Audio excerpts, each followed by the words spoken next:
watching Good Day Orlando on Fox 35. And now to the latest in the new case against George Zimmerman. He is now out on bond and telling the court that he's broke, that he has just $144 to his name. He has $144, but he's $2 million in debt with no job. We were there late last night as Zimmerman's friends and family went to his girlfriend's house to pick up his belongings, including his dog and his truck. That's a sister right there.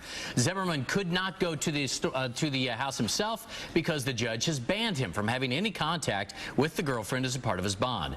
He has also been ordered to have no contact with weapons, and he must stay right here in the state of Florida. His bond was actually increased, though, because prosecutors surprised everyone with new allegations of domestic violence. The victim had indicated that there was a prior domestic violence incident that occurred approximately a week and a half ago that involved a choking that she did not report to the police. Zimmerman is not charged in connection with that incident, but he is charged with aggravated assault for allegedly pointing that shotgun at his girlfriend on Monday after she apparently told him to move out. Zimmerman has had more than a few run-ins with police recently, including a lot of traffic troubles. The recent arrest is the second time now in 3 months that Zimmerman has been accused of domestic violence. Now, back in September, police were called to a home in Lake Mary after some sort of argument between George and his wife Shelley and her father. Zimmerman is currently separated from his wife Shelley as they go through a divorce. No charges were filed in that case. After that arrest, we spoke with Dr. Phil about what seems to have become a pattern developing with Zimmerman's behavior. And I think what you've got here is a guy that just, in my opinion, having not met him, but from watching interviews and seeing his conduct, is behaving in a very narcissistic fashion here. I mean, come on, this guy has got to have the sense to know that his best move is to go off the radar at this time. He's out getting stopped. He's packing a gun again. Come on, that's just not smart.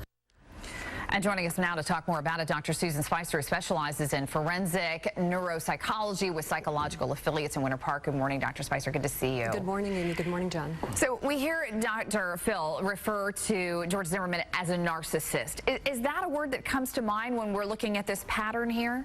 It could be, Amy. It's difficult for me to say because I've never actually evaluated George Zimmerman and I don't know his diagnosis. But what we do know is that people that, like George, that find themselves repeatedly in trouble with the law and repeatedly in domestic violence situations tend to exhibit patterns of impulsivity, poor decision making, and poor judgment.